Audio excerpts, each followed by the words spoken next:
చూడమ్మా, రోజు రైలు కింద పడి ఎవడో ఒకటి చస్తూనే ఉంటాడు. ఎవరు నెత్తుతారు, ఎక్కడ నెత్తుతారు? రోజు ఎవరో ఒకరు చనిపోతూనే ఉన్నారు. మావాడు కూడా రైలు యాక్సిడెంట్. మరి మా రైలు అధికారులు తెలుసా? అంటే మీ వాడు కూడా దగ్గర ఉంటాయి కదా. మా వాడి వివరాలు రైల్వే వాళ్ళ దగ్గర ఉండవయ్యా. ఎందుకంటే మా వాడు ఎక్కింది జనరల్ బోగి.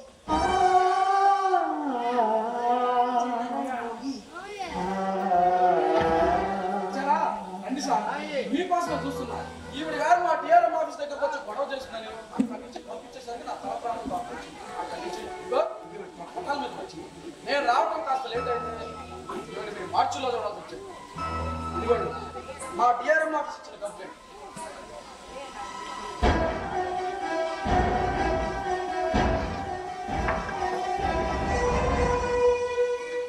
స్టేషన్కి రాకపోతే ఆత్మహత్య చేసుకుంటున్న కేసు రాసి లోపలేసేస్తాం. నా సంగతి నీకు తెలీదు. ఆ పని చేయండి, మీకు పుణ్యం ఉంటుంది. ఎన్నిసార్లు ఇలా ప్రయత్నిస్తావు? నా పోరాటం నెరవేరే వరకు. శ్రీ సాయి ఆర్ట్స్ కొలకలూరు వారి ప్రదర్శన జనరల్ బోగీలు. రచన శ్రీ పిటి మాధవ్. వినిపిస్తుందా? ట్రైన్ ఎక్కారా? అబ్బాబ్బా, అక్కడంతా గోలగోలగా ఉంది. అమ్మాయికైనా చోటు దొరికిందా? సరే సరే, జాగ్రత్తగా రండి. చూసుకున్నారు కదా, 2 గంటలే కదా, జాగ్రత్తగా రండి.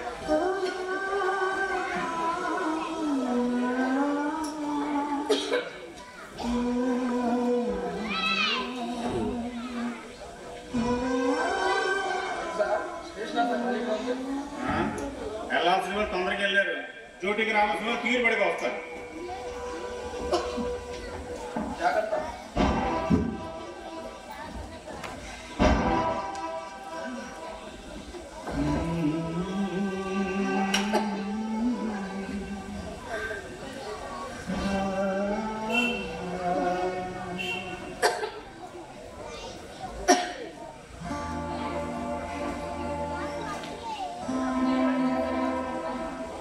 చెప్పి నా ప్రాణం పోయేలా ఉంది. నా ప్రాణం ఏనాడో పోయింది. నీతో మాట్లాడడం కష్టం. నాకు అలాగే అనిపిస్తుంది. అసలు ఏం చెప్పాలనుకుంటున్నావు? జరిగింది చెప్పాలి కదా. ఎవరికి? మినిస్టర్ గారికి. ఎన్నిసార్లు చెప్తావు? ఎంతమందికి చెప్తావు? వినే వరకు చెబుతాను, విన్నగా అమలు పరిచే వరకు చెబుతాను. ఏమన్నా స్కూల్లో చెప్పే పాఠం అనుకున్నావా? నువ్వు చెప్పేది వినడానికి ఇక్కడ ఎవరికి అంత తీరుబడలేదు. అలా అంటే ఎలా? వినాలి కదా, విని ఏదో ఒకటి చెయ్యాలి కదా. వినటానికే ఓపిక లేకపోతే ఇక నా ఘోష ఎవరికి చెప్పుకోను. చూడమ్మా, నువ్వు టీచరు కాబట్టి నువ్వు చెప్పే పాఠాలు 4 గోళ్ల మధ్య కొంతమంది విన్నట్లుగా నటిస్తారు. పబ్లిక్ లో నువ్వు చెప్పేది పాఠంలో ఉండదు, న్యూసెన్స్ లా అనిపిస్తుంది. అప్పుడు నీ మీద కేసు రాసి లోపలేసే అధికారం ఉందని మాకు తెలుసుకుందో. నేను చెప్పేది జీవిత పాఠాలయ్యా. ఎవరికి కావాలి? ఎవరికి కావాలి? జీవితంలో పాఠాలు ఎవరికి వాడే నేర్చుకుంటాడు, ఎవడ మార్కులు వాడే వేసుకుంటాడు, ఎలాగో పాస్ అయిపోతాడు. తెలుసా? మీరు జీవితంలో నేర్చుకోవాల్సిన పాఠాలు చాలా మిగిలిపోయాయి.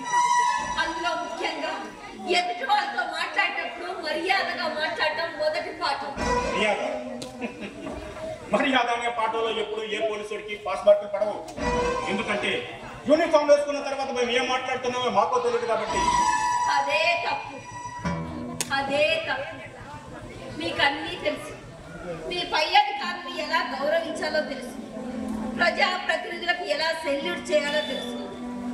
మీకన్నా చిన్నవాళ్ళు అనిపించినా మీకెప్పుడూ లోపమే. ఆ లోపం యూనిఫామ్ లో లేదు, పోలీస్ అనే అహంలో ఉంది. మరీ ఘోరంగా మాట్లాడకండి. ప్రజలకి ఎప్పుడు మా స్నేహాస్తం అందిస్తూనే ఉంటాం. పోలీసుల సంస్మరణ దినం రోజున మీరిచ్చే ఉపన్యాసాలని ఆ హస్తాన్ని ఎప్పుడు ప్రజలకు అందరంత దూరంగానే ఉంచుతారు. టీచర్ అని ఎంతవరకు మర్యాదగా మాట్లాడాను. ఇది మర్యాద అంటారా? మర్యాద అంటే ఇలా కూడా ఉంటుందా? ఇంకెలా ఉంటుంది? పోలీసుడు మర్యాద ఎలాగే ఉంటుంది.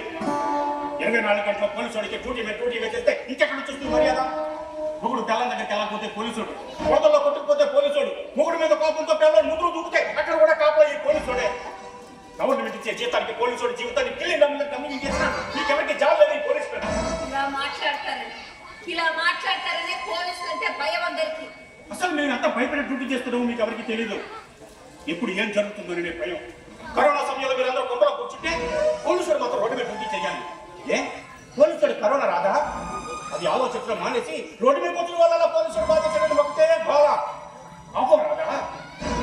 ఆఖరికి ఇంట్లో కట్టుకున్న దాని మీద కేకలయ్యాలన్న పోలీసుడికి భయం. అది అక్కడ పై ఆఫీసర్ దగ్గరికి రిపోర్ట్ ఇస్తే ఉన్న ఉద్యోగం ఊడిపోతుందనే భయం. ఇన్ని భయాలు పెట్టుకుని మీరు డ్యూటీ చేస్తుంటే నీకు మర్యాద కావాలి. మర్యాద సార్ ఇక్కడే ఉంది సార్, నేను చూసుకుంటాను సార్.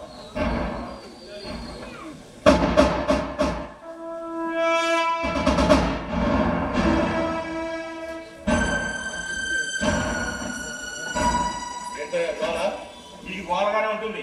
వాడు పెట్టే టార్చర్కి నా పొర రైలు కింద పెట్టాలనిపిస్తుంది. రైలు లేట్ అయిందా? లేకపోతే ఏంటయ్యా, రోజు ఉండే గొడవే కదా. ఆవిడ పట్టాలన్నది గంట నువ్వు ఈడ్చు రావడం అలవాటు అయిపోయింది కదా. వాడు ఏం చేస్తుందో చెప్పు. ఏం చేయలేదని అడగండి. వాళ్ళు ఎవరి మీద గొడవకి వెళ్ళింది? ఏకంగా రైల్వే మినిస్టర్ మీదకి. స్టేటస్ సెంటర్ ఈ పోలీసు ఉద్యోగం వచ్చాడు 2 చేతులతో దండం పెట్టాలి. స్టేట్ లో రైల్వే మినిస్టర్ ఎక్కడైనా ఉంటాడు, సెంట్రల్ లో ఉంటాడు. కాస్త నాలెడ్జ్ పెంచుకోండి.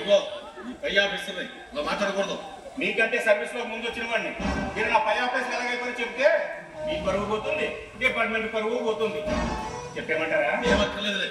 స్టేషన్లో నువ్వైనా ఉండాలి, నేనైనా ఉండాలి. అప్పుడు కానీ తెలిసిన నా పొలం ఇంతకీ వాళ్ళు ఏం జరిగిందో చెప్పుందో. ఇంకేం జరగాలి? ఆ డిఆర్ఎం ఆఫీస్ రైల్వే మినిస్టర్ వస్తున్నాడని తెలిసి ఈవిడ గారు ఉత్తరవడానికి వెళ్ళిందట. ఆయన చెప్పేది ఈవిడికి అర్థమవుదు, ఈవిడ చెప్పేది ఆయనకు అర్థమవుదు. మధ్యలో నేను వెళ్ళి తీసుకొచ్చేసరికి దారంతా ఒకటే నస. ఎఫ్ఎం రేడియో వాగుతూనే ఉంది. ఏమంది? ఏమన్నా ఒక లేడీని అరెస్ట్ చేసినప్పుడు లేడీ కానిస్టేబుల్ ఉండాలి కదా అంటుంది. లేడీ కానిస్టేబుల్ సంవత్సరాలు చేయరా? కడుపులు రావా? మెటర్నిటీ లీవ్ తీసుకోరా? ఈలాగా ఏ లేడీ ఎంత నేరం చేసినా వదిలేయాలా? అసలు నాకు ఎంత భయం వేస్తుందంటే భవిష్యత్తులో లేడీ కానిస్టేబుల్ పిల్లల్ని కనకూడదు అని మీలాంటి ఆఫీసర్ రూల్ వేస్తారేమో అని భయం. చూసారా ఎలా చూస్తుందో? చూసారా? అందరూ ఒకేసారి కొడుకులు తెచ్చుకోరు కదా అన్నట్టుగా చూస్తుంది. అమ్మా, కొందరు లేడీ కానిస్టేబుల్ ఎండలో మారి మసి అయిపోతే వడదెబ్బ దగ్గర సెలవులు పెట్టారు. చాలా సూర్యుడు ఏమన్నా పోలీసులకు డిస్కౌంట్ ఇస్తాడా? ఇవ్వండి. ఇప్పుడు గారు ఆ మినిస్టర్ గారికి ఇవ్వడానికి ప్రయత్నించిన ఉత్తరాలు. ఏముంది ఉత్తరంలో? ఏముంటుంది? అన్ని ఉత్తరాల్లోనే ఒకటే ఉంటుంది. ఆ సంచి నిండా ఉత్తరాలే. పోయినసారి అరెస్ట్ చేసినట్టు ఆవిడ ఇంటికి పంపించి చూడండి. ఆవిడ ఇంటి నిండా ఉత్తరాలే. ఉత్తరాలుగా కూడా ఉన్నాయి. ఎన్ని ఉంటాయి? ఒకటి ఉత్తరాలు. అవన్నీ పంపించాలంటే కొన్ని కోట్ల రూపాయలు ఉంటాయి. అప్పనే అలాగైనా పోస్టల్ డిపార్ట్మెంట్ బాగుపడుతుంది. ఇంతకీ ఏం రాసింది ఉత్తరంలో? ఎవరన్నా బెదిరిస్తూ రాసిందా? చెప్పు. ఆ కేసు కింద లోపలేసేద్దాం. అలాంటివి ఏమీ లేవు సార్. అన్ని ఉత్తరాలు చదివే చెప్తున్నావా? ఏం సార్, నేను బతకాలం లేదా మీకు? అంత ఓపిక నాకెక్కడది? గుండె చచ్చిపోయావు. అసలు ఎన్ని ఉత్తరాలు రాస్తావమ్మా? లోకల్ లీడర్ల దగ్గర నుంచి ప్రధానమంత్రి వరకు ఎవరిని వదలతాను నువ్వు? ఎన్ని ఉత్తరాలు ఎంతమందికి రాసి ఏ ప్రయోజనం? ఎవరు స్పందించరు, న్యాయం చేయరు. అన్ని ఉత్తరాల్లో ఒకటే ఉంటుంది. ఈ తల్లి వేదన ఉంటుంది, ఆ వేదన ఉంటుంది. రైలెక్కి వెళ్ళిన నా కొడుకు ఏమయ్యాడో తెలియదు. యాక్సిడెంట్ లో పోతే కనీస సేవనైనా ఇవ్వండి, దహన సంస్కారాలు చేసుకుంటామన్న ఈ తల్లి ప్రార్థన ఉత్తరంలో. కానీ ఎవరు వినరు, వినిపించుకోరు, కనీసం చదవడం లేదు. అయినా నేను గొంతు చుచ్చుకొని నడుస్తూనే ఉంటాను. అలా అరిచిన ప్రతిసారి నా నోరు నొప్పి ఇక్కడికి తెస్తూనే ఉన్నాను. మీరు ఎన్నిసార్లు అరెస్ట్ చేసినా సరే నేను వెళుతూనే ఉంటాను, వెతుకుతూనే ఉంటాను, అధికారులు అడుగుతూనే ఉంటాను, ఇందుకు బాధ్యులే వాళ్ళని ప్రశ్నిస్తూనే ఉంటాను. భరించడానికి నాకు లేదు. ఈవిడ కాల భరించడానికి సంవత్సరం నా బాధ నీకు మూలగా అనిపిస్తుందా? కాదా? ఎక్కడో ట్రైన్ యాక్సిడెంట్ అయితే ఇక్కడ డిఆర్ఎం ఆఫీసర్ గొడవ చేస్తాం. రైల్వే వాళ్ళకి లేదా ఎవరికి ఏం చేయాలో నాకు చేయలేదు కదండి. ఏం చేయలేదు నీకు? కనీసం నా కొడుకు వివరాలు నాకు తెలియలేదు. వాడు ఉన్నాడో పోయాడో తెలియని సందిగ్ధావస్థలో బ్రతుకుతున్నాడు. ఇది మీకెవరికి అర్థం కావడం లేదా?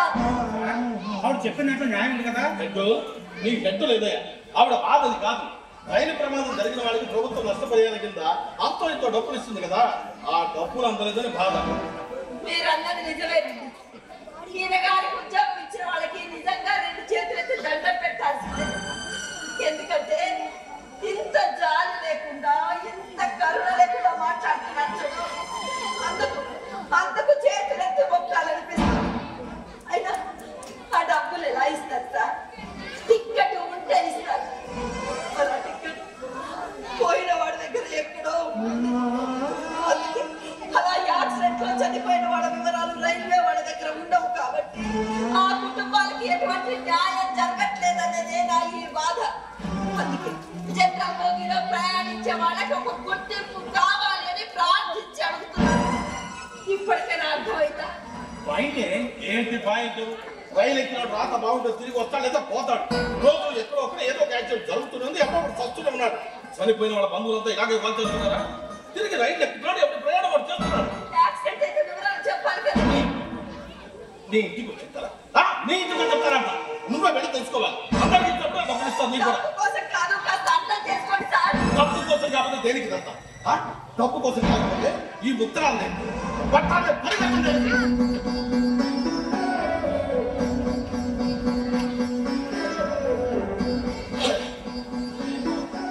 వీటి విలువ చదివితే తెలుస్తుంది.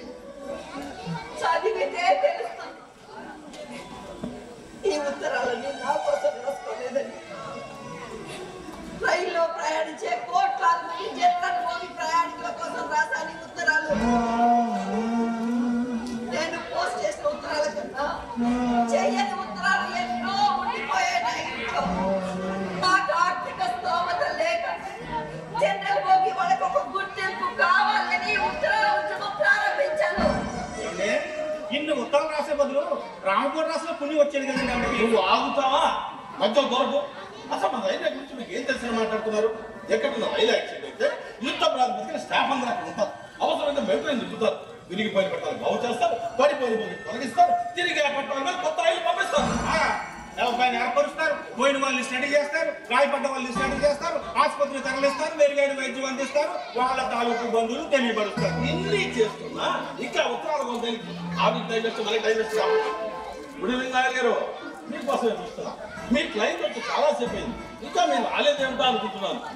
ఏంటి పోయినసారి ఫీజు ఇవ్వలేదా మీ క్లయింట్? అన్ని కేసులు ఫీజుల కోసం చేయండి సార్. మంచిదండి. ఆవిడ దగ్గర నా లక్షణాలు చదువుకొని లాయర్ అయ్యారు కదా, ఆ విశ్వాసంతోనే రైలు ఎక్కి కనపడకుండా పోయిన ఆవిడ కొడుకు కోసం కోర్టు రైల్వే స్టేషన్ మీద, రైల్వే మినిస్టర్ మీద, డిఆర్ఎం మీద, అలాగే గవర్నమెంట్ మీద బిల్లు వేశారు. బాగుంది. కానీ ఆవిడ అనవసరం గొడవలు పెడుతుంటే ఇది తప్పు అని చెప్పే బాధ్యత మీకు లేదా? అయినా ఆవిడ తప్పు ఏం చేయలేదు కదా. తప్పు చెప్పకూడదు. ఇవాళ డిఆర్ఎం ఆఫీస్ మీద గొడవ కలిగిందండి. ఆవిడ గొడవకు వెళ్ళలేదండి. డిఆర్ఎం గారికి వినత పత్రం ఇవ్వడానికి వెళ్ళింది. మీ చదివే ఓపిక మీకు లేక అది మీ గొడవలో కనిపిస్తుంది. వినతి పత్రం అవ్వాల్సిన అవసరం ఈవిడికండి. రైల్వే చేత ఎవరికి న్యాయం చేయాలో ఆ డిఆర్ఎం మంచివాడు కాబట్టి ఆ ఉత్తరాలు ట్రాన్స్లేట్ చేసి చదువుకుని ఆ వదిలేయమని చెప్పాడు. మేము వదిలేస్తాం. అప్పుడు వదిలేసినందుకు ఇప్పటికీ బాధపడుతూనే ఉన్నాను. అప్పుడే అరెస్ట్ చేసి కోర్టుకు తీసుకుపోయి ఉంటే నా బాధ ఏమిటో కోర్టులో చెప్పుకునేదాన్ని. ఆ అవకాశం పోయినందుకు ఇప్పటికీ బాధపడుతూనే ఉన్నాను. విన్నావా? పోయినసారి ఫోన్ లేక కదా అని జాలిపడి ముసలి కదా అరెస్ట్ చేయకుండా వదిలేసినందుకు సంతోషించాల్సింది పోయి బాధపడుతున్నాను అనుకుందంటే మొత్తానికి ముసల్దాన్లో ఏదో మానసికంగా లోపం ఉందయా? లోపం నాలో లేదండి, ఈ సిస్టమ్ లో ఉంది.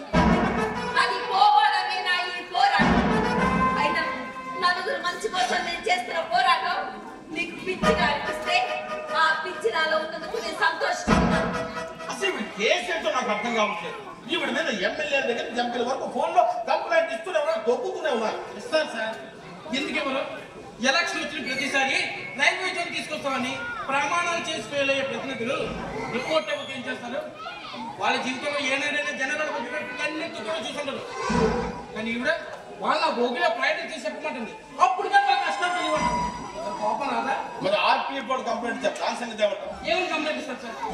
ఏమని కంప్లైంట్ ఇస్తారు? రైల్వే ప్రాపర్టీ ఎత్తిపోయినా కంప్లైంట్ ఇస్తారా సార్? ఆవిడ ప్లాట్ఫామ్ మీద వెళ్ళి ప్రతిసారి టికెట్ తీసుకుని వస్తుంది. అసలు ఇవి వచ్చిన పెన్షన్ ఆ పోరాటానికి టికెట్లకే ఖర్చు అయిపోతుంది. రైల్వే వాళ్ళ మీద కంప్లైంట్ వేసింది కాబట్టి వాళ్ళకి మీద బాగానే వెనకేసుకొస్తున్నాం. బాగానే వెనకేసుకొస్తున్నాం.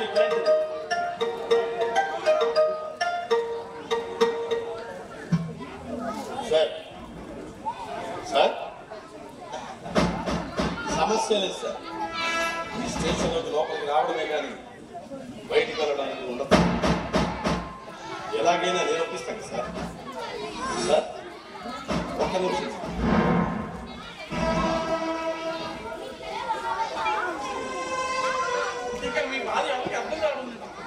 అర్థం చేసుకోవడానికి కూడా ప్రయత్నించలేదు. ఒక్కగానొక్కడు ఉద్యోగం కోసం ఇంటర్వ్యూ వెళ్తుంటే రైల్లో తప్పక జనరల్ బోగి ఎక్కించాను. ఇప్పటికి నాకు బాగా గుర్తు. ఆ రోజు రైలు చాలా రష్గా ఉంది. అసలు అందులో ఉన్న వాళ్ళకి ఎలా ఊపిరాడుతుందో నాకు ఇప్పటికీ అర్థం కావడం లేదు. బహుశా రైలు వెళ్ళే వేగానికి తీస్తున్న కాలం వల్ల వాళ్ళందరూ ఊపిరి తీసుకొని వస్తున్నారేమో కానీ లేకపోతే రద్దీలో ఊపిరాడక చచ్చిపోతారని అనిపించింది అయ్యా. మీ మాట నేను ఉద్యోగ వేటలో ఉన్నప్పుడు జనరల్ బోగి ఎక్కిన ప్రతిసారి నాకు వెళ్ళని అనిపించేది. అత్యవసర సమయంలో బాత్రూమ్కి వెళ్దామని అక్కడ కూడా కూర్చొని ఉంటున్నారు. బహుశా అందుకే నేనేమో యూనిఫామ్ వేసుకుని డ్యూటీ చేస్తున్న పోలీసులు రిజర్వేషన్ పట్టిలోనే ఉంటారు. జనరల్ బోగి పెట్టి వెళ్ళమన్న కనీసం కన్నెత్తు కూడా చూసుంటారు. అప్పుడు నాకు అనిపించేది ఏ జనరల్ బోగి చూసినా ఏమున్నది గర్వకారణం. మనది ఒక బ్రతికైనా కుక్కల వల్ల నక్కల వల్ల సంబంధంలో పందుల వల్ల గజలు అనుకుంటా బాగుంది. కాసేపు మీలో ఉన్న రైటర్ని లోపల తొక్కి పక్క పెడతారా? ఎప్పుడో పెట్టాను సార్ రైటర్గా బ్రతకలేనని. మంచిది హెడ్ గారు. ఇప్పుడు మీలో ఉన్న రైటర్లు బయటికి తీసి వీళ్ళ మీద కంప్లైంట్ రాయండి. లోపల వేసి పడేద్దాం.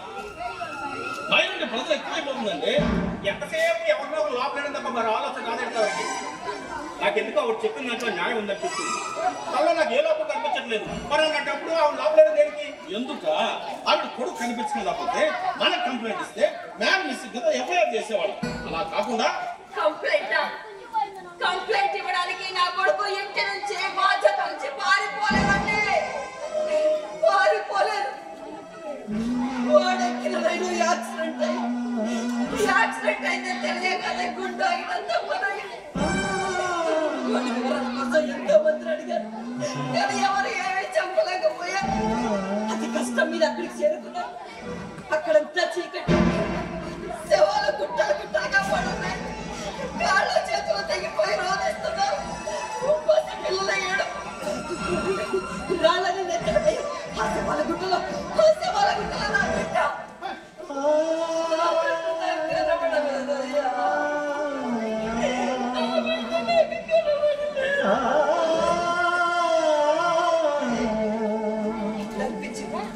అప్పుడు అనిపించింది దేశం కోసం యుద్ధంలో చనిపోయే సైనికుల సంఖ్య కంటే రైలు యాక్సిడెంట్ లో చనిపోయే వారి సంఖ్య ఎక్కువ అనిపించింది. ఎప్పుడో నా చిన్నప్పుడు ఒక రైలు యాక్సిడెంట్ కి నైతిక బాధ్యత వహించి ఒక మహానుభావుడు రాజీనామా చేశాడని చదివారు. ఇప్పుడు అటువంటి వారు కళ్ళు చూపు మేరల్లో కూడా కనిపించడం.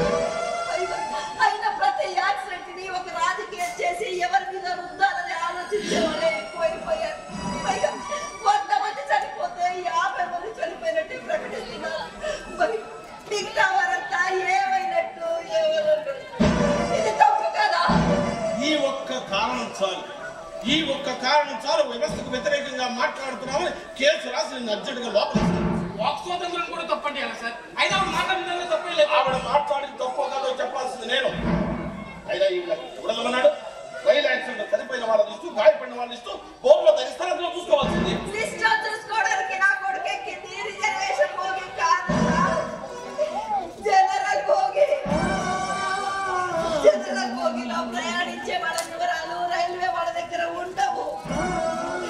వాళ్ళు మనుషులు కాదు కదా.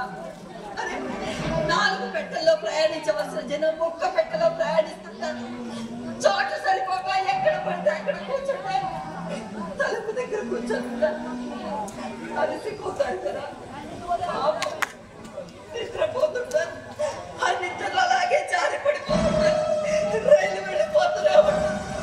అలా యాక్సిడెంట్లో చనిపోయిన వాళ్ళ వివరాలు రైల్వే వాళ్ళ దగ్గర ఉండవు కాబట్టి ఆ కుటుంబానికి ఎప్పటి న్యాయం జరగట్లేదనేదే నా ఈ బాధ, పోరాటం. తత్కాల్ టికెట్లు, ఏసీ పెట్టెలు పెంచుకుంటూ వ్యాపారం చేసే రైల్వే వాళ్ళకి ఒక విన్నపం. అయ్యా, రిజర్వేషన్ బోగీలతో సమానంగా జనరల్ బోగీలు పెంచండి. జనరల్ బోగీలో ప్రయాణించే ప్రతి ఒక్కరి గుర్తింపు తమ దగ్గర ఉంచండి. టికెట్ లేని ప్రయాణం నేరం, టికెట్ లేని ప్రయాణం నేరం అని పెద్ద పెద్ద అక్షరాలతో రాసే మీరు గుర్తింపు లేని ప్రయాణం ప్రమాదం అని చెప్పరే. చెప్పండి అయ్యా,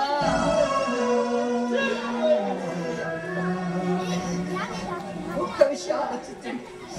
జీవితంలో విమానం ఎక్కడి వారు ఉంటారు, ఓడ ఎక్కడి వారు ఉంటారు, కానీ రైల్లో జనరల్ బోగీలో ప్రయాణించిన వారు ఎవరైనా ఉంటారా? దాదాపుగా ఉండదు. అందుకే జనరల్ బోగీలో ప్రయాణించే వాళ్ళకి ఒక గుర్తింపు రావాలని నా ఈ పోరాటం. ఆ పోరాటం నా గొంతులో ప్రాణమునంత వరకు ఆగదు. మీరెన్ని కేసులు పెట్టినా, ఎన్నిసార్లు చేసినా నేను భయపడను. పోరాటాన్ని ఆపను. మావి కూడా జనరల్ భోగి బతులే సార్, అందుకే అభినందించకుండా ఉండలేకపోయాను. అలాంటిది ఏమన్నా ఉంటే మరిచి మనసులో ఉంచుకో, పైకి చూపించుకో. బాగుందమ్మా, చాలా బాగుంది. నువ్వు చెప్పినట్టుగా రైలు ఎక్కే ప్రతి వాడి వివరాలు తీసుకుని మరీ టికెట్ ఇస్తే రైలు టైంకి వెళ్ళినట్టే. జరగని పని. ఎందుకు జరగదు సార్? ఎందుకు జరగదు? లాడ్జిలో దిగిన ప్రతి వాడి దగ్గర వాడి ఆధార్ కార్డు వివరాలు తీసుకోమని చెప్తున్నాం. ఇంట్లో అద్దెకి దిగిన వాడి వివరాలు తీసుకోమని చెప్తున్నాం. అంతెందుకు, తిరుమల వెంకటేశ్వర స్వామి దర్శనానికి రోజుకి కొన్ని వేల మందికి ఫ్రీ దర్శన టికెట్లు ఇస్తారు. ఒక గుళ్ళోనే అది సాధ్యమైనప్పుడు, ఇంత టెక్నాలజీ అందుబాటులో ఉండగా రైల్వే వాళ్లకు ప్రయాణికుల వివరాలు తీసుకోవడం ఎందుకు సాధ్యం కాదు? అవుతుంది. ఎప్పుడు ఏం జరుగుతుందో చెప్పలేదు కదా. అసలు ఆవిడ భాష మీకు ఎందుకు కాలగా అనిపిస్తుందో నాకు అర్థం కావడం లేదు. మీకు పైనుంచి ప్రెజర్ ఉండొచ్చు. ఈ వారకం చూస్తుంటే ఆమెను ఏదో రకంగా లోపలయ్యాలని ఆలోచిస్తున్నట్టుంది. తప్పు సార్. ఒంటి మీద యూనిఫామ్ వేసుకునేందుకు న్యాయానికి మాత్రం అన్యాయం చేయకండి. ఆ తల్లి శాపం తగులుతుంది. ఆగుతావా? మధ్యలో పెద్దానికి దూరం. అయినా మన ప్రభుత్వాలు ప్రతి బడ్జెట్లోనూ రైల్వేకి ఎంత బడ్జెట్ కేటాయిస్తారో తెలుసా? వచ్చే ఆదాయం ఎంత, కేటాయించేది ఎంత, అందులో జనరల్ బోగి వాళ్ళకి కేటాయించేది ఇంతే. వందే భారత్లో బుల్లెట్ రైలు కాదని మాకు కావాల్సింది. సామాన్యుడు జనరల్ బోగిలో క్షేమంగా ప్రయాణించగలిగే సౌకర్యం కావాలి అంటున్నారు. అభివృద్ధిని మేము వద్దనట్లేదండి. మేము మనుషులమే, మమ్మల్ని గుర్తించండి అడుక్కుంటున్నాం. రైల్వే ప్రయాణం సుఖ ప్రయాణం అని చెప్పడం కాదు, అది జరిగేలా చూడాలన్నదే నా ఈ విన్నపం. ఇక్కడ సిగ్గు చేయటం ఏమిటంటే, మన దేశంలో టికెట్ కొని కూడా సుఖం లేని ప్రయాణం ఏదైనా ఉంది అంటే అది ఇండియన్ రైల్వేలో జనరల్ బోగి ప్రయాణం మాత్రమే. కాదంటారా? కాదనగలరా? విన్నారా సార్? విన్నారా?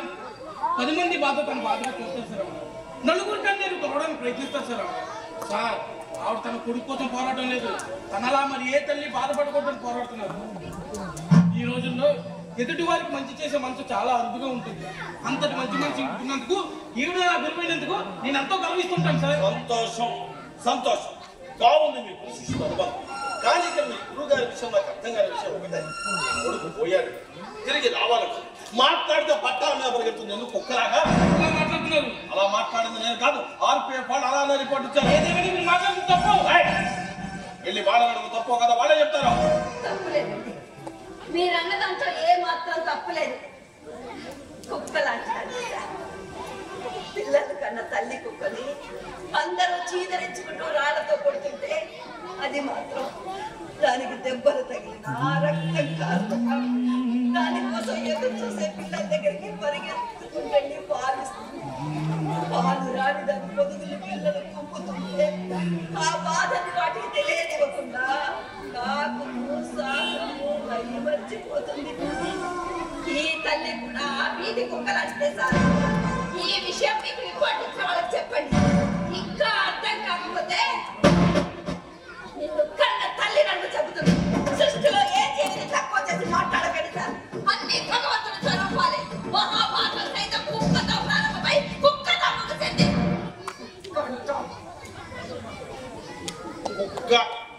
కుక్క అన్న బాబానికి ఎంత పెద్ద ఉపన్యాసం ఇచ్చిందా ముసల్ది? నా లెక్క కరెక్ట్ అయితే ఈ పాటికి ముసల్దానికి ఉత్తమ ఉపాధ్యాయులు అవార్డు వచ్చి ఉండాలి. ఇలాంటి ఆఫీసర్లకు ప్రమోషన్లు అడ్డదారులు వచ్చినట్టు అవి కూడా అలాగే పోతుంటాయి సార్. అయినా సమర్థత ఉన్న వాళ్ళకి ఎలా వస్తాయి సార్ అవార్డులు? అవి కూడా ఏనాడో రాజకీయం అయిపోయాయి కాదంటారా? కాదనగలరా? మీరు ఆగుతారా? అయినా ఇప్పుడు ఇప్పటికి కొత్తగా వచ్చిన సమస్య ఏంటో నాకు అర్థం కావడం లేదు. ఇంకా అర్థం కాలేదా? లేదు. ఇంత ఘోష చెప్పినా కూడా అర్థం కాలేదా? అదేంటో చెప్పేది. అయ్యా, నా కొడుకు ఉన్నాడో పోయాడో కూడా తెలియడం లేదు. వాడి రాక కోసం ఎదురు చూసే నా కొడుకు ఏం చెప్పమంటారు? ఏం చెప్పాలన్నా ఏదో ఒకటి తెలియాలి కదా. ఇందులో తెలియడానికి నీ కొడుకు కనిపించకుండా పోయి 5 ఏళ్ళు అయింది. ఇంకో 2 ఏళ్ళు అయితే 7 ఏళ్ళు పూర్తవుతుంది. చట్ట ప్రకారం ఎవరన్నా మనిషి 7 సంవత్సరాలు కనిపించకుండా పోతే అతను చనిపోయిన కింద లెక్క. నేను లాయర్ గారు చెప్పలేదా? ఇక నీకు కోడలు భర్త పోయాడు కాబట్టి అతను కట్టిన తాడు తీసి పక్కన పడి మరో పెళ్లి చేస్తుంది. కూడా కాకపోతే సెకండ్ సెటప్ కానీ థర్డ్ సెటప్ కానీ ఉంటుంది. టీచర్ గారు నేను ఫ్రీ, ట్రై చేయమంటారా?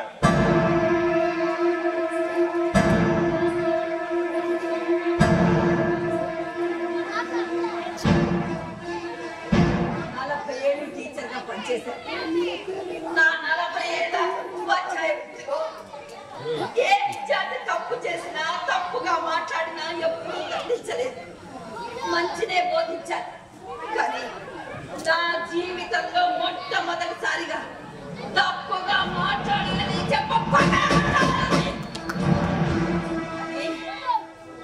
దీనికి గౌరవం ఇచ్చి ఆగిపోయాను.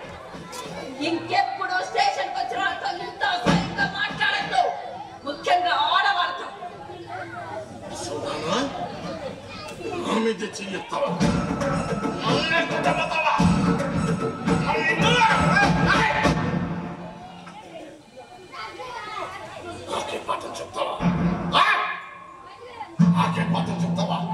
నా స్టేషన్ లో నాకే మాట చెప్తావా? నీకు చెప్తాను నేను జీవితాంతం గుర్తుండిపోయే మాట.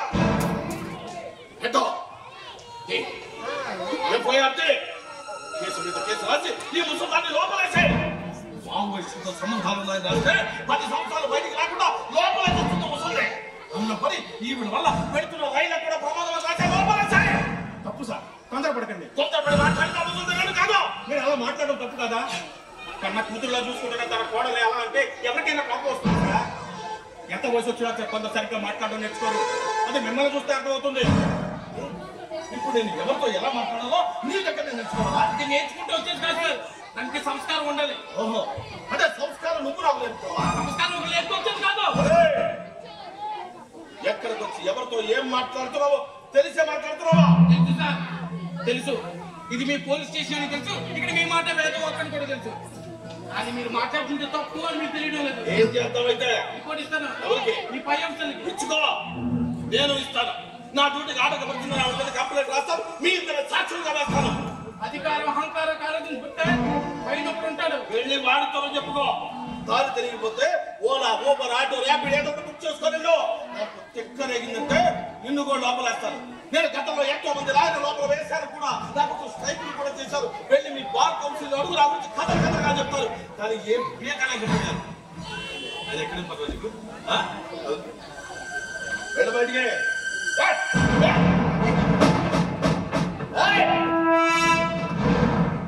వాదించేదేమన్నట్టు కోర్టులో వాదించు. సెర్చ్ వారెంట్తో వస్తావో, యాంటిసిపేటరీ బెయిల్తో వస్తావో నీ ఇష్టం. నువ్వు చట్ట ప్రకారం వస్తే చట్టం పక్క నుంచి ఎలా తప్పించుకోవాలి బాగా తెలుసు. వెళ్ళయ్యా, వెళ్ళు.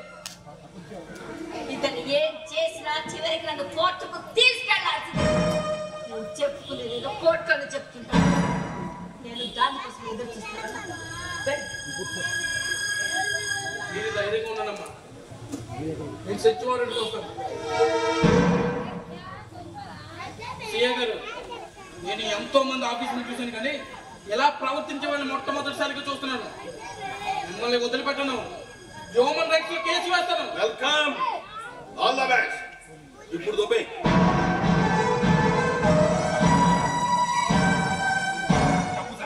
ఒక లాయర్తో మాట్లాడడం తప్పు. బయట చేస్తే ఊరుకుంటారా?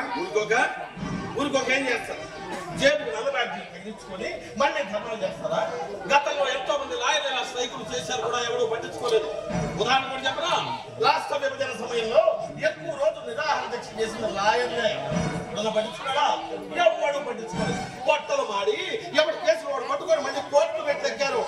ఈ ప్రపంచంలో లాయర్లు స్ట్రైకులు చేస్తే నష్టం లాయర్లకే. తెలుసా, వాళ్ళకి మళ్ళా జీతాలు రావు కాబట్టి. అందుకే లాయర్లు స్ట్రైకులు చేసినా గోడ చేసినా గొడ్డలు ఎక్కువ తీసుకుని రోడ్డు మీద తిరిగినా అభివృద్ధి ఆగిపోతుంది, స్తంభించిపోతుంది.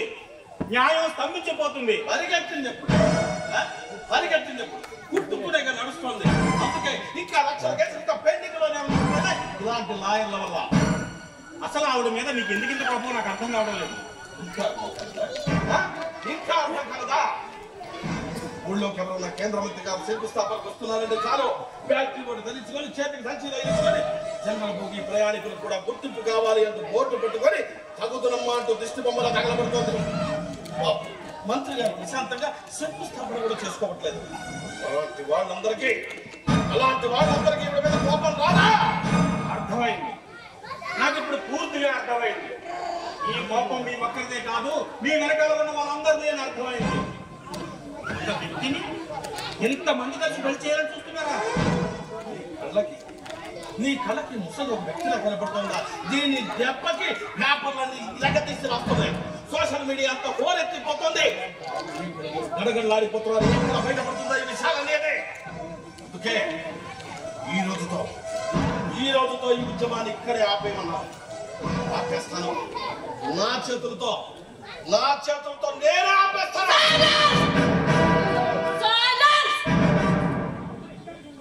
సైలెన్స్.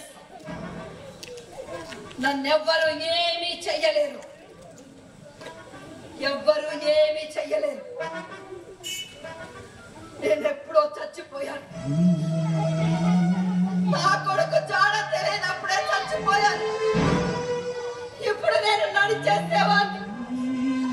ఇక నన్ను ఎవరు ఏమీ చెయ్యలేరు. నా ఉద్యమాన్ని ఆపలేరు. ఇట్లాంటి కేసు తగ్గితే చాలు. మొన్న యూనిఫామ్ తీసేసి ఉద్యోగం రాజీనామా చేసి బస్ స్టాండ్ సులభ కాంప్లెక్స్ ఉంటాయి చూసావా, అక్కడ కూర్చొని ముచ్చకి దొడ్డికి టోకెన్ అమ్ముకుంటూ బతకాలి. ముసలి శారీరకంగా దిగ్గాని ఎదురు మాత్రం బాగా చుక్కేయాలి. ఓకే, కోర్టు అన్న కేసు అన్న భయపట్టలేదు. భయం అంటే ఏంటో నేను చూపిస్తాను. ముసల్దాన్ని తీసుకెళ్ళి లోపలే. చెప్పేది నీకే వినిపిస్తుందా? 90% అవుడుతనం ఉన్న వాడిని అన్యాయంగా కేసులో ఇరికించి 10 సంవత్సరాలు లోపలేస్తామని తెలిసి బాధపడ్డాను. ఈవిడ కూడా అలా చేయాలని చూస్తున్నావా? ప్రశ్నించే గొంతులు నొక్కాలని చూస్తున్నావా? అది తప్పు. నీకెవరో చెప్పారు ఆవిడ అరెస్ట్ చేయమని. వాళ్ళని తృప్తిపరచడానికి నువ్వు ఇదంతా చేస్తున్నావా? నాకు అర్థమైంది. ఈ ఉద్యమం ఇంతటితో ఆగదని వాళ్ళకి చెప్పండి సార్. ఆవిడ చేస్తున్న పోరాటంలో ఏ తప్పు లేదని వాళ్ళకి చెప్పండి సార్. మీరు చెప్తే కాస్త బలంగా ఉంటుంది సార్. ఎంతైనా ఆఫీసర్ కదా సార్. ఎక్కువ మాట్లాడుతున్నావు.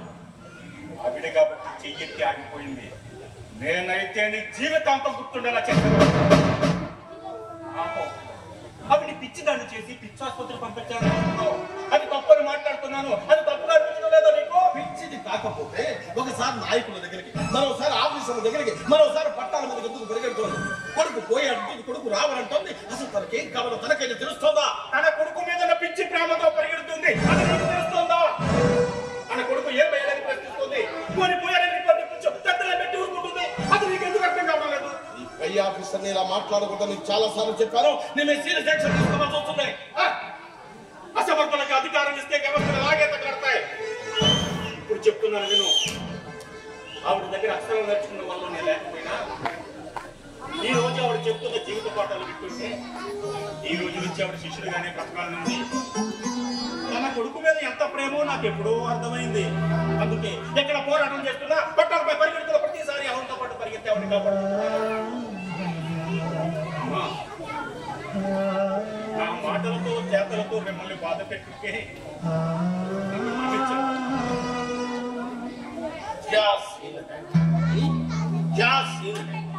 ఎందుక ఇంత వెనకేసుకొస్తున్నావు అనుకున్నా. కారణం ఇదే.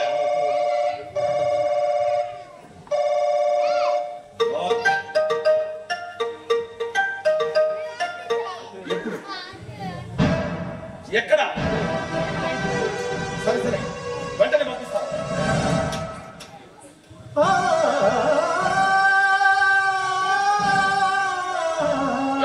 గారు స్టేషన్కి వస్తారా? అక్కడే తగలబడతారా? చెప్పేది వినండి. అవతల పదకొండు ఎక్స్ప్రెస్ యాక్సిడెంట్ అయిందట.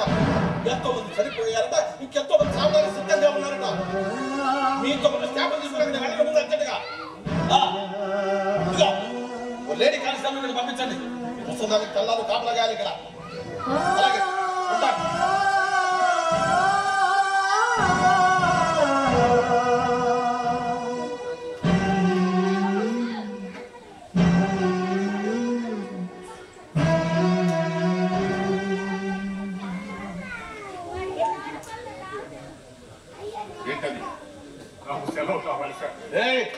చెప్పేది విన్నావుగా. ఇప్పుడు సెలవు దేనికి? ఎందుకంత అర్జెంటు? సెకండ్ ఫ్యామిలీ ఎవరు పెట్టావా? అందరికీ సెలవు దేనికి? నా పాల పల్లగా డ్యూటీ చేయలేక కూతురు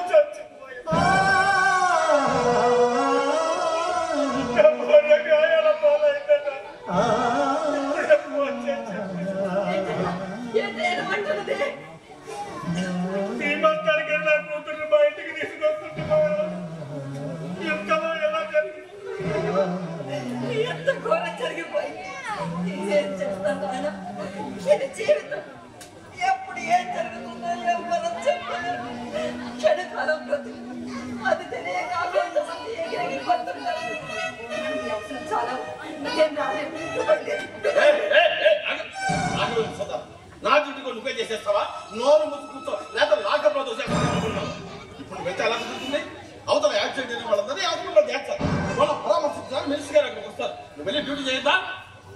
నా కూతురు అది తెలుస్తుందా నీకు? నా కూతురు పోయి నా భార్య గాయాలైతే నన్ను వెళ్ళొద్దయ్యా. పోయింది కూతురు ఎలాగో పోయింది. గాయాలతో ఉన్న భార్య హాస్పిటల్లో చూడొచ్చు. అందుకే కావాలంటే జరిగిన విషయాలన్నీ మన డిపార్ట్మెంట్ వాళ్ళని చెప్పి ఆగస్టు 15 జనవరి 26 ఈ మెడల్ వచ్చేలా చూస్తారు. ఇప్పుడు వెళ్ళి డ్యూటీ చేయి. మన డిపార్ట్మెంట్ లో పై ఆఫీసర్ టార్చర్ భరించలేక కొందరు సూసైడ్ చేసుకున్నారని మరి కొందరు భయపడ్డారని విన్నాను. అది ఎందుకు నాకు ఇప్పుడు అర్థమైంది. మీకు కూడా అర్థమయ్యేలా చేయనమ్మకు. మీరు చెప్తుంది నిజమే. మా వాళ్ళు జనరల్ బోగిలో చాలా అవస్థలు పడుతూ వస్తున్నారట. కూర్చోడానికి చోటు లేదట, తాగడానికి నీళ్లు లేవట. వాళ్ళు తెచ్చుకున్న సామాన్లు ఒక చోట, వాళ్ళొక చోట ఉన్నారట. నిజంగా జనరల్ బోగిలో ప్రయాణం నరకం కంటే ఘోరంగా ఉందని చెబుతూనే ఉంది. అలాంటప్పుడు ఏసీ కంపార్ట్మెంట్ లో తీసుకురావాల్సింది. వాళ్ళకి అవస్థ తప్పేది, నీకు బాధ తప్పేది. నేనైతే అలాగే చేసేవాడి. మీకు జీతం కంటే గీతం ఎక్కువ సార్. మీరు ఎలాగైనా వస్తారు. కానీ కాకి బట్టలు అడ్డు పెట్టుకుని ఎవరి దగ్గర ఎప్పుడు ఒక్క రూపాయి కూడా పుచ్చుకోలేదు, పుచ్చుకోను కూడా. మరి మా లాంటి వాళ్ళకు జనరల్ బోగిలే పుష్పక విమానాలు సార్. ప్రపంచంలో నీలాంటి వాళ్ళకంటే మా లాంటి సామాన్యులే ఎక్కువ సార్. అబ్బా ఈ ఉత్తరాల సారాంశం నాకు ఇప్పుడు పూర్తిగా అర్థమైంది. మన కూతురు బాధ నుంచి నేను బయటపడితే ఈ ఉద్యమ పాటలో నేను నడుస్తాను. ప్రభుత్వం దిగి వచ్చి జనరల్ బోగీలు పెంచే వరకు పోరాడదాం. జనరల్ బోగీలో ప్రయాణించే ప్రయాణికులు వృద్ధి పొందించే వరకు పోరాటాన్ని కొనసాగిద్దాం. అతగాడు ఏ కేసు పెట్టాడో భయపడకమ్మా. నీకు జామీనుగా నేను ఉంటాను. అవసరమైతే సాక్ష్యం కూడా చెప్తాను.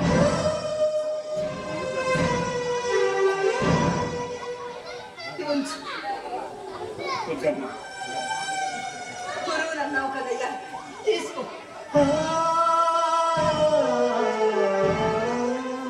తీసుకుంటే లంచం అవుతుందా?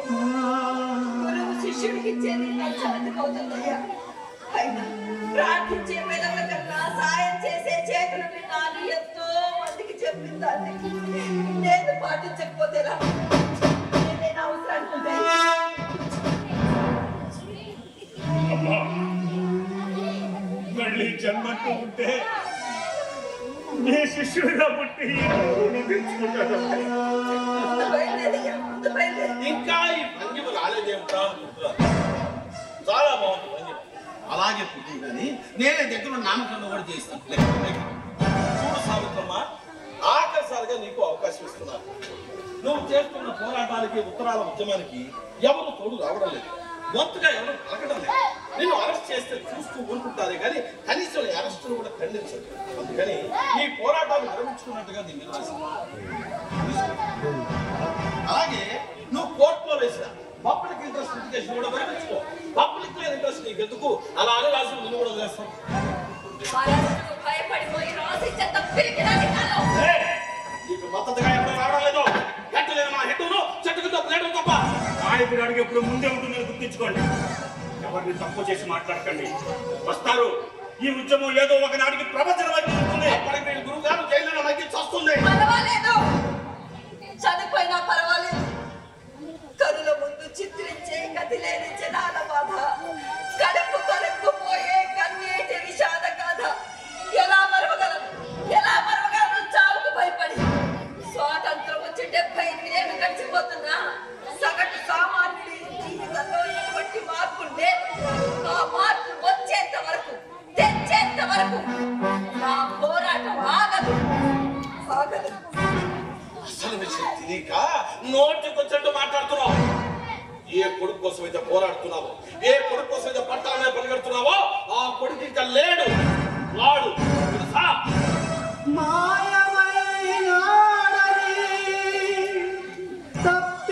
తప్పిపోయాడని ఎక్కడెక్కడ బయట తను లేని చోట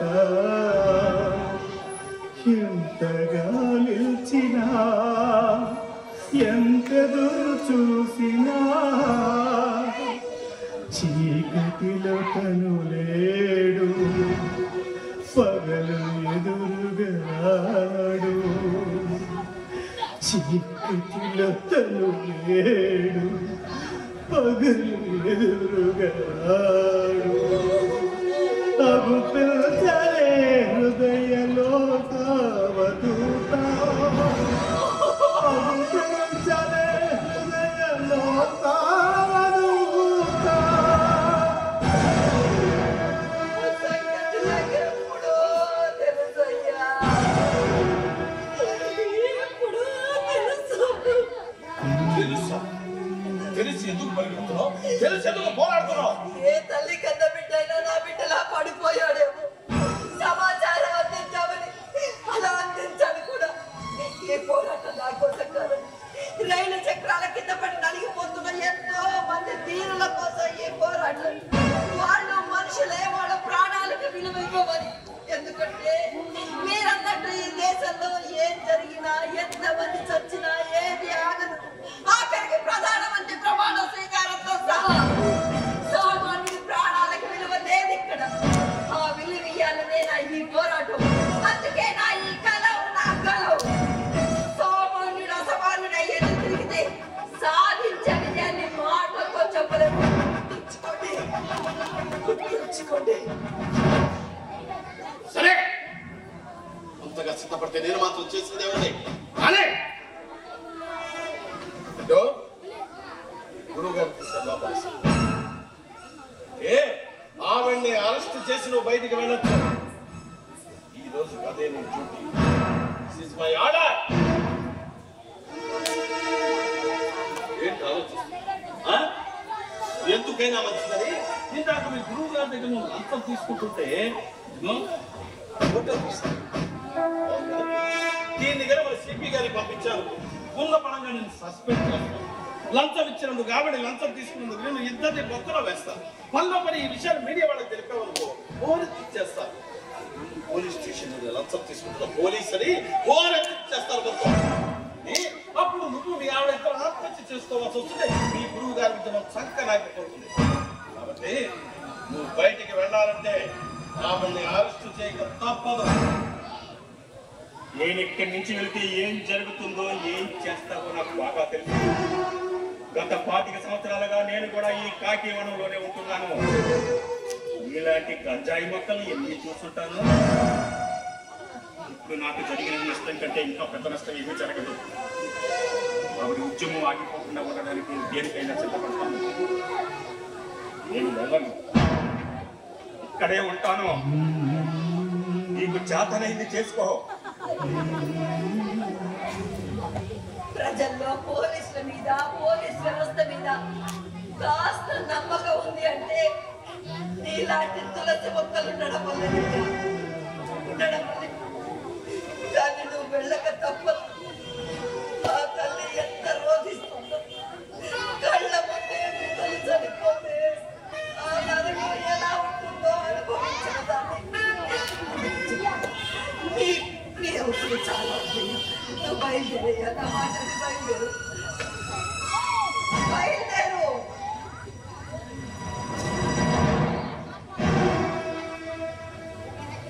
ఒక్క విషయం ఆలోచించు.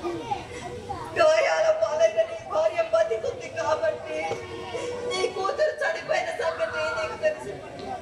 లేకపోతే నా కొడుకు పట్టిన గతే నీ కూతురికి జనరల్ బోగిలో ప్రయాణించే వాళ్ళకు ఒక గుర్తింపు కావాలనే నా ఈ పోరాటం.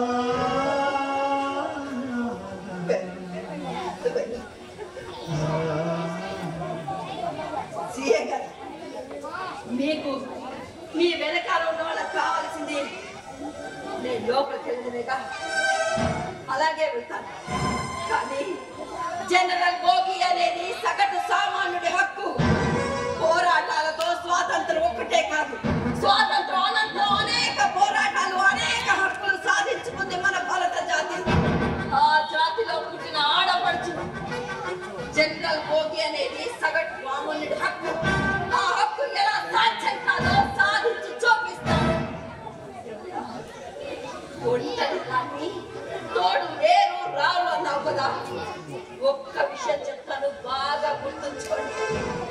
ఈ లోకల్లోని తల్లులు పిల్లల్ని నిద్రపుచ్చడానికి నిద్రపుచ్చే కథలు మాత్రమే చెబుతారు.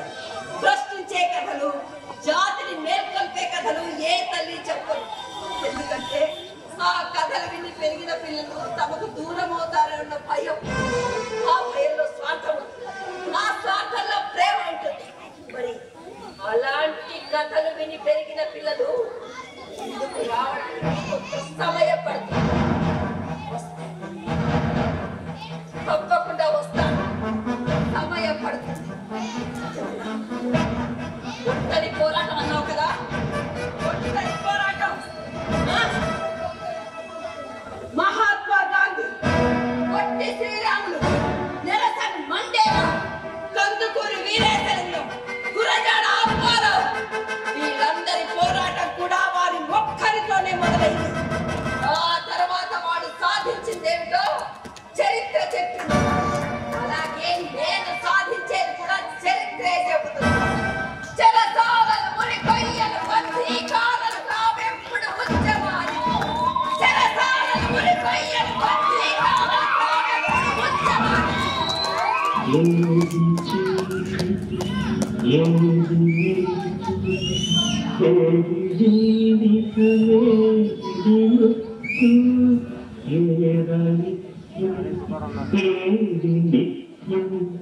ఏది కారణమేది కార్యం ఓ మహాత్మా ఓ మహర్షి ఓ మహాత్మా ఓ మహర్షి.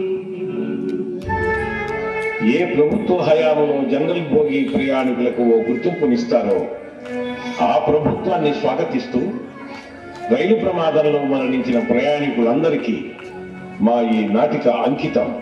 ది సాయి ఆర్ట్స్ కలపలు. శ్రీ గోపరాజు విజయ్ గారు, రచయిత పిటి మాధవ్ గారు, తర్వాత వీరితో పాటుగా టీములో నటించిన సభ్యులందరూ వేదికపైకి రావాల్సిందిగా కోరుతున్నాం. తర్వాత సభ్యులు రాడమ్మా.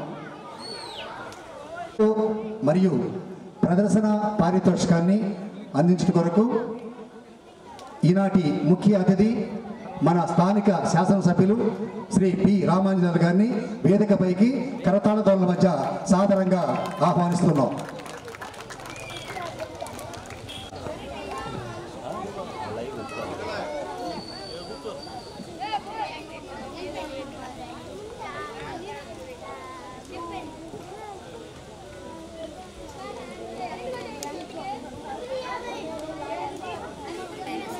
కోరుతున్నాం.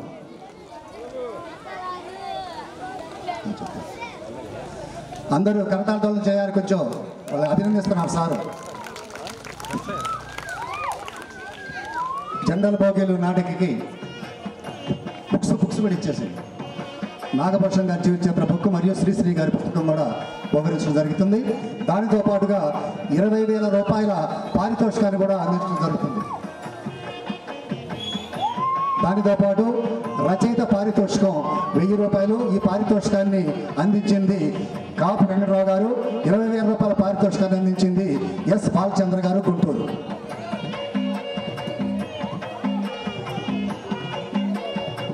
తర్వాత దర్శకుడి పారితోషికం 1000 రూపాయలు కూడా అందించవలసిందిగా కోరుతున్నాం.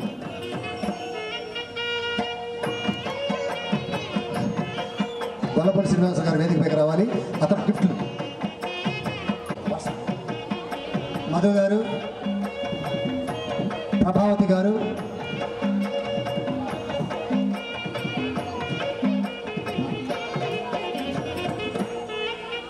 లీలామోహన్ గారు,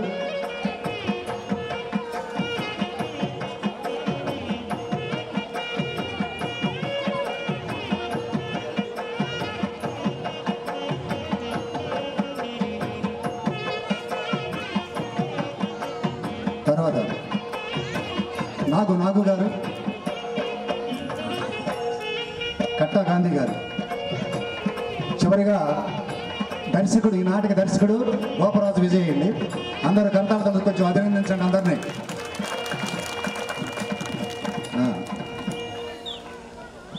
okay sir, thank you very much ఇచ్చండి. ఇప్పుడు ఈ పరిషత్తుని ఉద్దేశించి స్థానిక శాసనసభ్యులు శ్రీ పి రామాంజనేయులు గారి స్పందన. ఇప్పుడు నేను ఏది మాట్లాడాలన్నా స్పందనేం కాదు, హృదయ స్పందన. చూసా,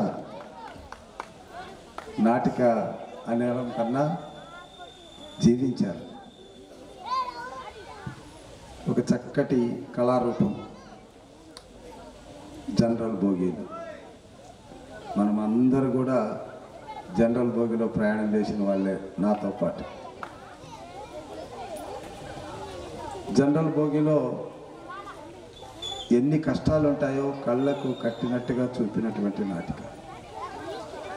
నిజంగా ఈ నాటిక గన రైల్వే మినిస్టర్తోనో రైల్వే అధికారులతోనో ప్రదర్శింపజేస్తే కనీసం ఒక 20-30% అయినా మార్పు వచ్చే ఎన్నికల్లో ఏ ప్రభుత్వం వచ్చినా కేంద్రంలో ఖచ్చితంగా జనరల్ బోగిలో ప్రయాణం చేసేటటువంటి వాళ్ళకి ఒక గుర్తింపు, మరి వాళ్ళు ప్రయాణం సురక్షితంగా జరిగిందా లేదా అనే దానికి ఒక ఆధారం, ఏదైనా మిస్ అయితే ఏమైనాడో అని చెప్పడానికి ఒక కారణం, ఇవన్నీ కూడా ఉంటాయని చెప్పడానికి ఎలాంటి అతిశయోక్తి లేదు. మరి ఇంత చక్కటి కళా ప్రదర్శనకు వేదికనిచ్చినటువంటి కళాకారులు, కళా పోషకులు, మరి పొప్పూరి నాగేశ్వరరావు గారు, ఆయన ఆధ్వర్యంలో పోపూరి నాగేశ్వరరావు గారి ఆధ్వర్యంలో పెద్దలు మన మధ్య లేకపోయినా మరి లావు వెంకటేశ్వర్లు, కల్లు నాగేశ్వరరావు గారి జ్ఞాపకార్థం ఈ కళా పరిషత్తులో ఇంత చక్కటి కార్యక్రమాన్ని ఏర్పాటు చేసినందుకు వర్గాని గ్రామస్తులు, ముఖ్యంగా గ్రామ పార్టీ అధ్యక్షులు కావచ్చు లేదా ప్రధానమైనటువంటి నాయకులు కావచ్చు, మొత్తం వర్గాని గ్రామస్తులందరూ కళా పోషకులు, కళారంజకులు అనేటువంటి ఆలోచనలో ఎలాంటి మార్పు లేదు. ఎందుకంటే 1000 కోట్లు పెట్టి తీసిన బాహుబలి లాంటి సినిమాలో కూడా ఇలా కూర్చోరు, మధ్యలో లేచి వస్తుంటారు పోతుంటారు. కానీ చక్కగా కూర్చొని నేను చూశాను, దాదాపుగా 1 అరగంట సేపు ఎంతో పిన్ డ్రాప్ సైలెన్స్తో నాటకం చూశారు. ఇంకా 3 నాటికలు ఉన్నాయి. దేవరాగం ఉంది, మరి అదేవిధంగా మా ఇంట్లో మహాభారతం ఉంది, మరొక నాటిక ఋతువు లేని కాలం. ఈరోజు 3 నాటికలు ఉన్నాయి. అవి కూడా అద్భుతంగా ఉంటాయి. ఎందుకంటే అన్నం ఉడికిందా లేదని చెప్పడానికి ఒక మెతుకు చాలు. సో ఈ 10 నాటికలు ఒకటికి మించి ఒకటి ఉంటాయి. వాటిలో మరి బహుమతి ఇవ్వడం అనేది ఇక్కడున్న జడ్జిలకి చాలా ఒక గట్టి పరీక్షనే. అయితే మరి వారికి ఎంతో అనుభవం ఉంటుంది కాబట్టి తప్పకుండా ఇందులో ఉన్న అంశాలని కొన్ని విషయాలు తీసుకొని బహుమతులు ఇవ్వడం అనేటువంటి జరుగుతుంది. ఏదేమైనా కళాకారులు ఒకరికి బహుమతి, 2వ బహుమతి, 3వ బహుమతి అంతేగాని ప్రదర్శించడం ముఖ్యం. వాళ్ళ నాటికలో ఉన్నటువంటి ప్రధాన అంశాన్ని సమాజానికి అందించడం ముఖ్యం. సో ఈ చక్కటి అవకాశాన్ని నాకు కల్పించినందుకు మా నాయకులకి అందరికీ కూడా పేరు పేరున ప్రత్యేకమైనటువంటి ధన్యవాదాలు తెలియజేసుకుంటూ, వరగాని ప్రజలందరికీ కూడా, గ్రామస్తులందరికీ పేరు పేరున నా హృదయపూర్వకమైనటువంటి నమస్కారాలు తెలియజేస్తున్నాను. మన వరగాని నాటక కళ పరిషత్ చరిత్రలో 8 సంవత్సరాల్లో ఒక్క ఎమ్మెల్యే కూడా రాలేదు. మొట్టమొదటిసారి ఈ నాటక కళా పరిషత్ పోటీలకి ఇచ్చేశారు మన ఎమ్మెల్యే గారు. అందరం స్టాండింగ్ ఒకేషన్, ఒక్కసారి అందరం నిలబడి చెప్పండి, కూడా నిలబడాలి, నిలబడి standing ovation please please. Thank you అని ఉండాలి. ఏ ఎమ్మెల్యే రాలేదు, ఫస్ట్ ఎమ్మెల్యే వచ్చారు.